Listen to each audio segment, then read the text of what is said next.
Is it possible that your physical symptoms are being caused by personality traits and patterns that you're carrying on that started in your early childhood? This is what's being proposed by Louise Hay in the 3rd chapter of her book, You Can Heal Your Life. And she's talking about the past having power over us and how we can let it go. Louise Hay was one of the founders of the modern self-help movement.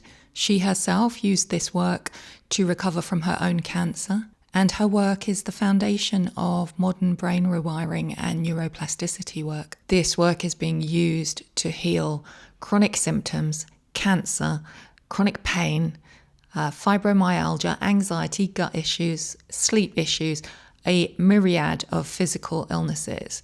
And I myself used this work in my own mind-body recovery from decades of chronic illness. And we're up to chapter 3, which is called Where Does It Come From? And just a quick trigger warning, in this particular chapter, Louise Hay does refer to some case studies that have loneliness as themes and low self-worth and abandonment. This is chapter 3, and it's called Where Does It Come From? The past has no power over me.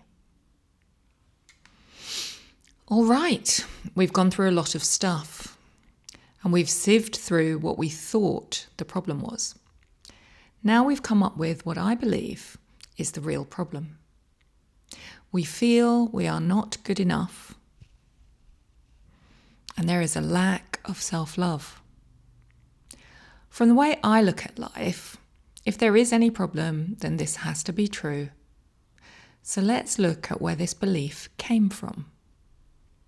How did we go from being a tiny baby who knows the perfection of itself and of life to being a person who has problems and feels unworthy and unlovable to one degree or another?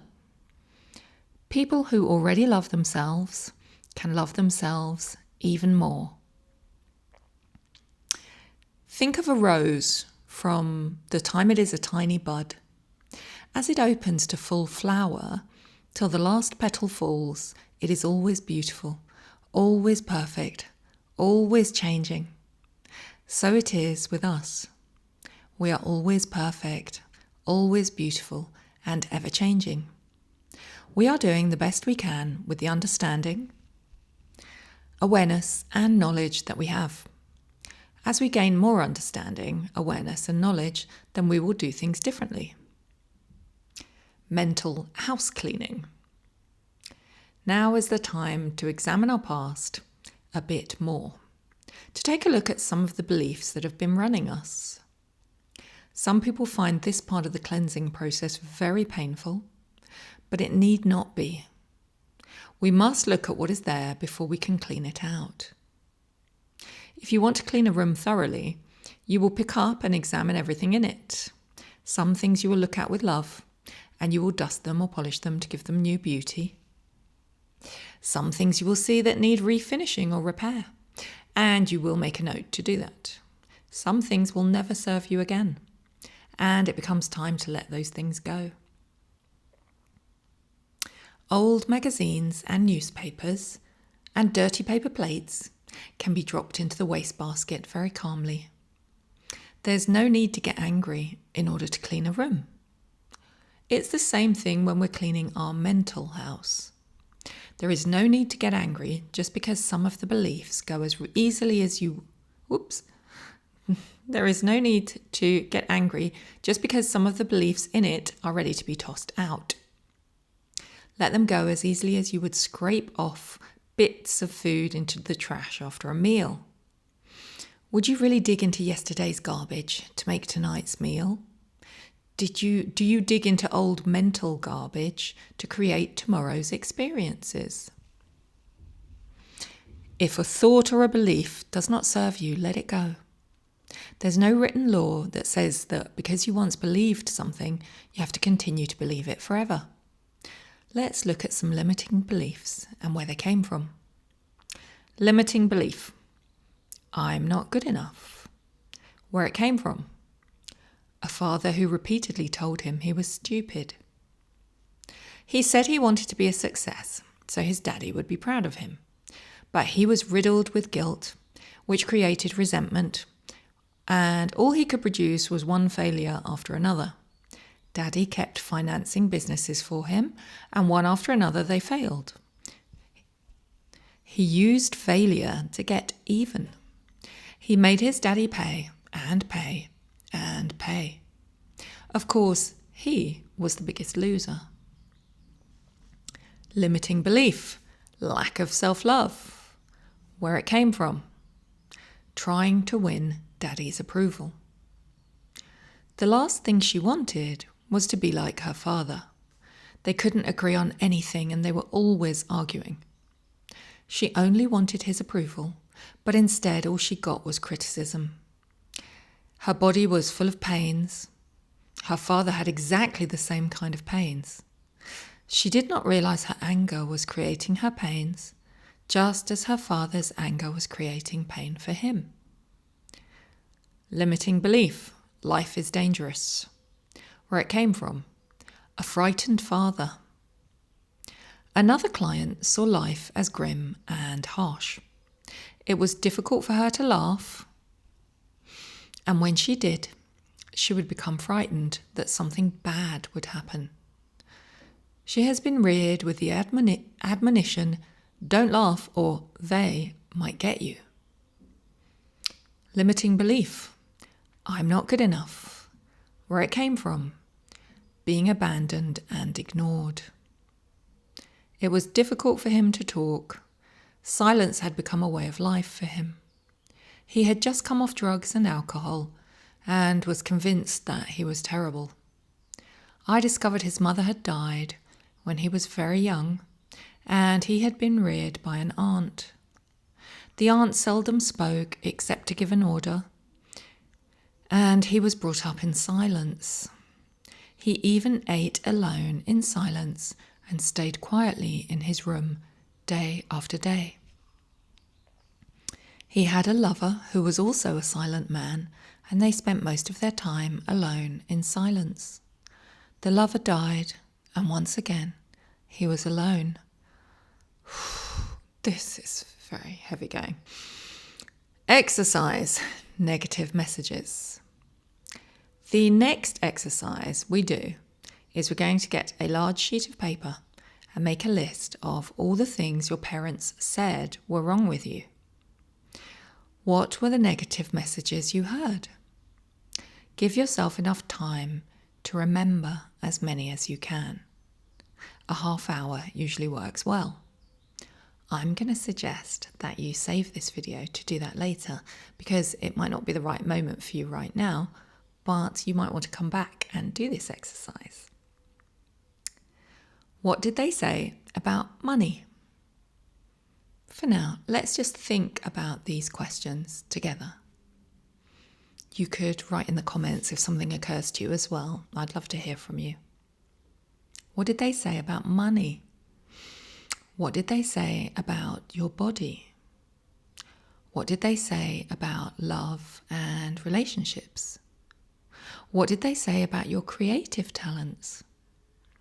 What were the limiting or negative things they said about you?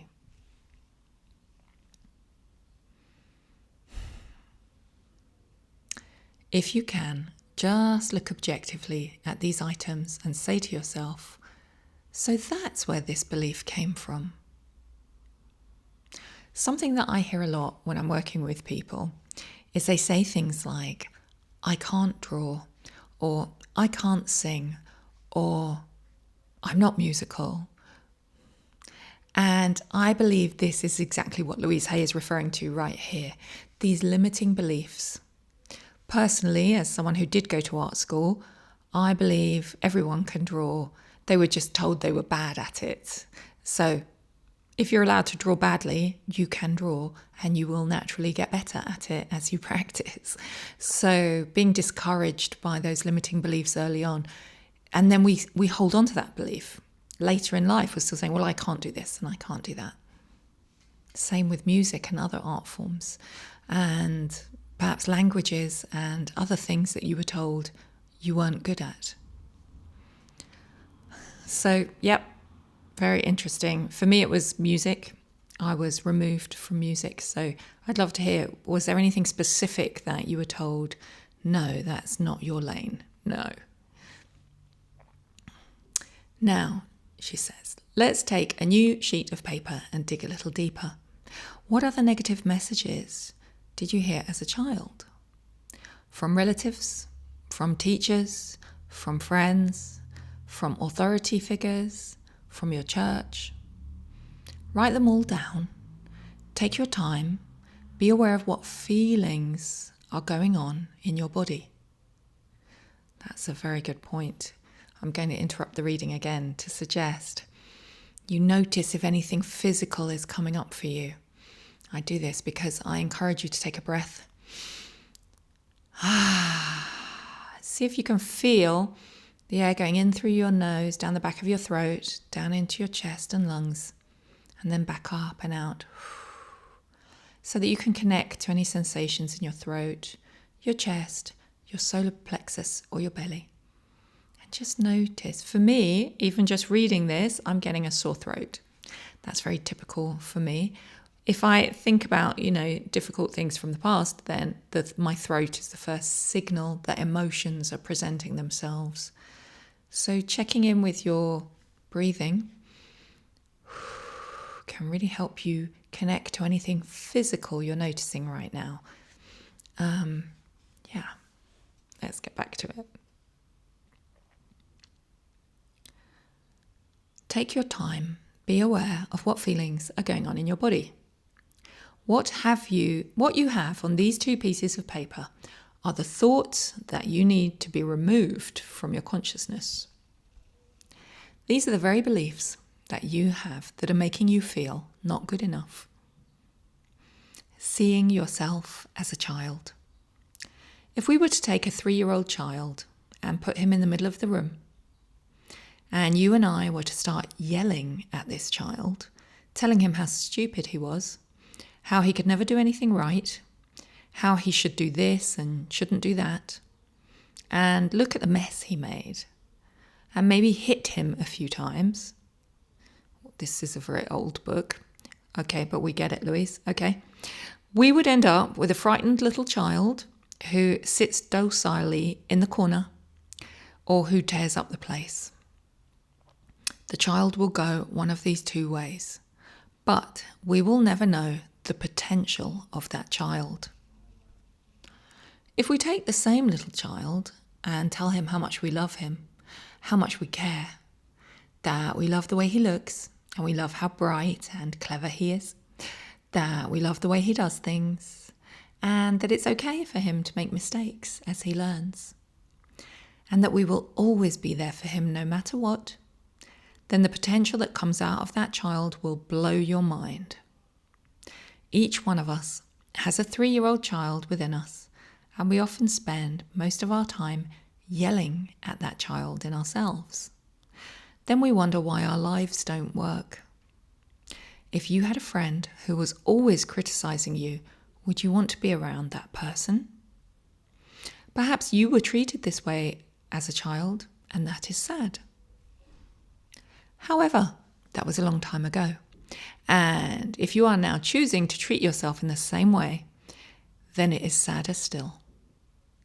So now, here in front of us, we have a list of the negative messages that we heard as a child. How does this list correspond with what you believe to be wrong with you? Are they almost the same? Probably yes. We base our life script on our early messages. We are all good little children, and we obediently accept what they tell us as truth. It would be very easy to just blame our parents and be victims for the rest of our lives. But that wouldn't be much fun, and it certainly wouldn't get us out of our current stuck position. Blaming your family. Blame is one of the surest ways to stay in a problem. In blaming another, we give away our power. Understanding enables us to rise above the issue and take control of our future. The past cannot be changed, The future is shaped by our current thinking. It is imperative for our freedom to understand that our parents were doing the best they could with the understanding, awareness, and knowledge they had. Whenever we blame someone else, we are not taking responsibility for ourselves. Those people who did all those terrible things to us were just as frightened and scared as you are. They felt just the same helplessness as you do. The only things they could possibly teach you are what they had been taught. How much do you know about your parents' childhoods, especially before the age of 10? If it's still possible for you to find out about your parents' childhoods, you'll more easily understand why they did what they did. Understanding will bring you compassion. If you don't know and can't find out, try to imagine what it must have been like for them. What kind of childhood would create an adult like that? You need this knowledge for your own freedom. You can't free yourself until you free them. You can't forgive yourself until you forgive them. If you demand perfection from them, you will demand perfection from yourself, and you will be miserable all of your life. Well, I completely disagree with Louise Hay on these points, but it's very interesting. I believe that you don't have to forgive your parents first. I believe you have to very much forgive yourself first. I believe all the healing work needs to be directed towards yourself. And almost the thinking about what your parents went through is for much later, when you're in a much restored place. Because I believe it's really important to learn to nourish and nurture your own inner child and yourself first as your utter priority. It's time to give that child what they need and not think about anyone else. Definitely for a good period of time. But yes, then forgiveness and compassion. And we can have compassion for others anyway. Also, a lot of people are very compassionate, but find it very difficult to give to themselves. They're always thinking about how hard it is for other people, especially with people with chronic conditions and cancer. We seem to have this personality type where it's always about, poor them, they went through so much, no wonder they couldn't have done more.